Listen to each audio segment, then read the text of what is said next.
Assalamu alaikum. I am Rizaba Fatma, and the drug that has been assigned to me is fluphenazine. It is an antipsychotic drug.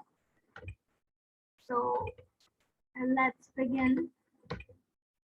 The rational uses of this drug are psychotic disorders. It is indicated for psychotic disorders like schizophrenia, hallucinations, delusions, hostility, and mental retardation. However, if we use this drug irrationally, then there might be some side effects like increased tardive dyskinesia. Extrapyramidal symptoms include pseudo-Parkinsonism, dystonia, dyskinesia, akathisia, oculogyric crisis, opisthotonus, and hyperreflexia. And sometimes there is also occurrence of neuroleptic malignant syndrome. It is also called NMS. And sometimes there are some skin disorders like itching, erythema, urticaria, seborrhea, photosensitivity, eczema, and even exfoliative dermatitis. Hypertension. Also, there is sometimes liver damage as manifested by cholestatic jaundice. There is also sometimes weight change, peripheral edema, abnormal lactation, gynecomastia, and menstrual irregularities.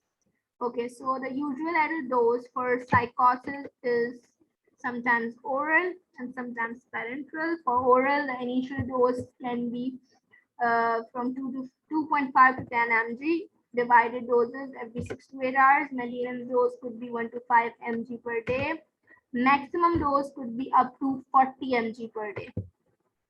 Also, if we are using it parenterally, like in the form of injection, there are two ways. One is the fluphenazine deconate, and its initial dose is 12.5 to 25 mg IM injection into the gluteal region.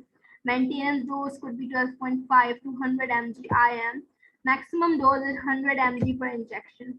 And if we are using it in the form of injection, it could also be in the form of fluphenazine HCl.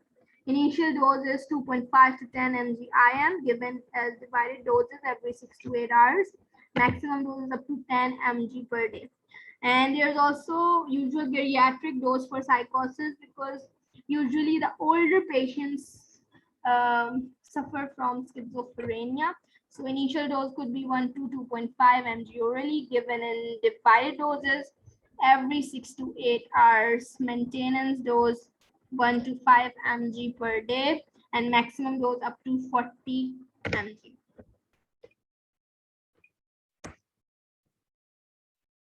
Okay, so drug interactions, the drugs that are seen to be interacting with fluphenazine are carbose, amitriptyline, butalbital, carvedilol, cyclizine, sertraline, tamoxifen, verapamil. Okay, and now I'm gonna show you the dose adjustments that are very required if there is some renal insufficiency, if there's some liver damage, or if there's some other liver issue, or if there is some problem in the WBC count. So we have to adjust the doses, or we have to discontinue or lower the dose or stop the medication that is fluphenazine. If we are giving renal dose, if we are seeing some renal insufficiency, so we can adjust. We have to use it with caution, like we have to give it in such a dose that it doesn't affect the kidney or it is not affected by the damaged kidney.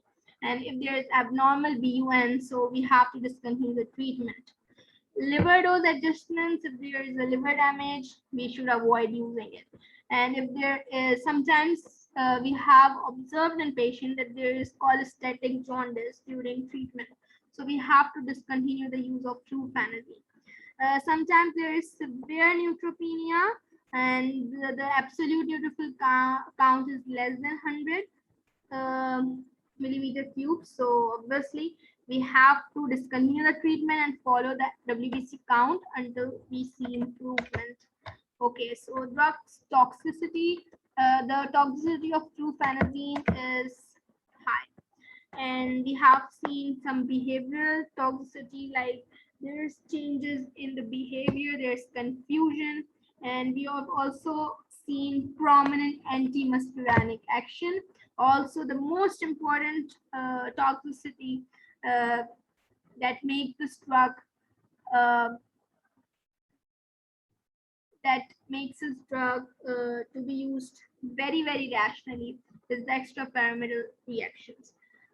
When we use this occurring early during treatment with older ages include typical Parkinson's syndrome, tardive dyskinesia, akathisia. Akathisia is like uncontrollable restlessness, acute dystonic reactions. Uh, why does this happen? Because fluphenazine blocks the postsynaptic dopamine D2 receptors in the limbic, cortical, and basal ganglia. And there's also sometimes neoleptic malignant syndrome. And so we have to keep in check. And this also occurs due to the dopamine block. Okay, so antidote, if we are seeing some very, very prominent toxicity due to the fluphenazine, so we can give antidotes like bromocriptine or ropinirole. Uh, they are usually used to treat the extrapyramidal effects caused by fluphenazine.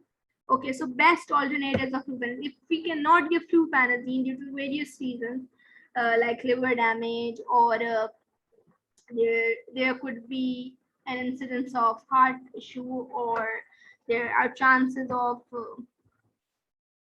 extrapyramidal side effects, or there could be many reasons, because fluphenazine is not a good choice for schizophrenia. It's not definitely a good choice. Olanzapine has better efficacy in treating the schizophrenia symptoms of hallucinations, delusions, trouble communicating, movement, and when there are general mental health symptoms like anxiety, guilt, tension, poor attention, poor judgment, like people with schizophrenia.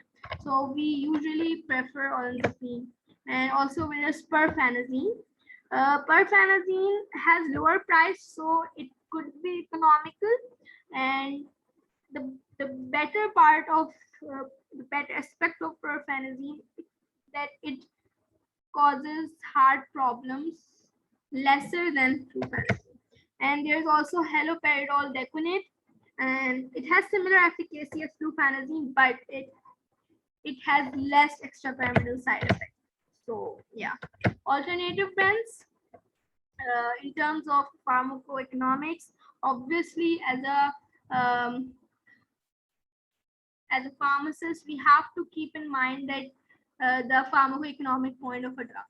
So the brands of fluphenazine are usually not that expensive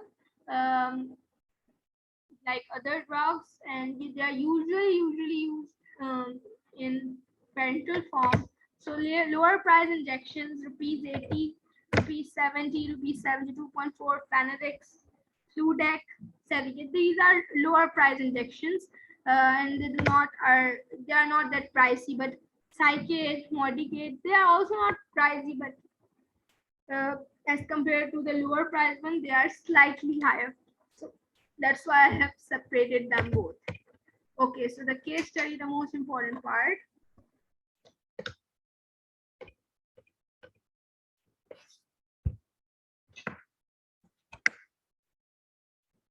Okay, so a CM, she's a 31-year-old woman.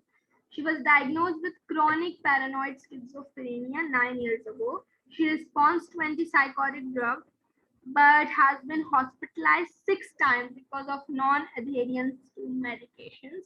She has taken loxapine, haloperidol, fluphenazine in the past, and currently is being treated with trifluperazine 25 mg that has been decreased from 30 mg 1 month. CM has also been taken trihexyphenidyl 2 mg TID for the past 5 years. That is an anticholinergic drug. Okay, so when she came at the hospital, there were some involuntary movements seen, like tongue protrusion, frequent blinking, writhing movements of her leg. And there are two questions in my case study. One is, what data in CM's history are consistent with tardive dyskinesia? Like, what are the reasons according to the data given? What could be the contributing factors to a tardive dyskinesia? The way she's behaving, and the way her body is moving and all that stuff. And second is CM is diagnosed with antipsychotic induced tardive dyskinesia. So how should she be managed with it? Okay, so in the second part, they have told us that she has been diagnosed with antipsychotic induced TBI. Like the drugs that we have been giving her are the permanent contributing factor. Okay, so the name is CM, age 31 years old, female, subjective. Chief complaint. There were involuntary movements like trunk protrusion, frequent blinking and writhing movements of her legs. History, chronic paranoid schizophrenia for 9 years. Obviously, it's a long time. And she has been hospitalized 6 times. So this is an issue here. And because she had skipped medications, she has not adhered to her medications well. And the medications that she had taken in the past are loxapine, haloperidol, fluphenazine. Remember, she took fluphenazine in the past, not the current medications are trifluoperazine, 25 mghs, that has been decreased from 30 mg 1 month ago. Trihexyphenidyl, she has also been taking for the past 5 years.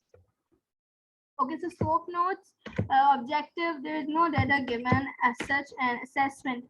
Okay, so the 9 years of antipsychotic treatment, the 9 years of giving her antipsychotic drugs could be the reasons of her tardive dyskinesia. And because not only this antipsychotic, but the time is the frequency of giving the medicine, the prolonged period could be the main factor in her tardive dyskinesia. Also, there is long-term anticholinergic treatment. If we look at the back, we had been given a trihexyphenidyl. So that is an anticholinergic drug, and so it could also be the contributing factor to the development of her abnormal movements. Okay, so planning, we can reduce the dose, we can adjust the dose, we can reduce the frequency, or we could change the drugs. Recommended medications are clozapine.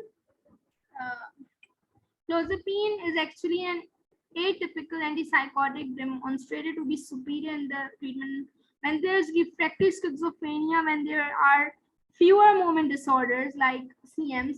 So we can prescribe her clozapine, and we can reduce the dose of trifluoperazine. But we have to remember this, that we cannot lower the dose immediately. We have to lower the dose slowly, because sometimes there is withdrawal dyskinesia, and also we are giving clozapine a very low dose, so we have to maintain this. And sometimes the drugs that augment GABA neurotransmission, that are diazepam, clonazepam, valproic acid, adrenergic drugs like propranolol, clonidine, and free radical scavengers, that is vitamin E, can also be used to treat TB. So this is the planning, and these are the references. Thank you so much for watching.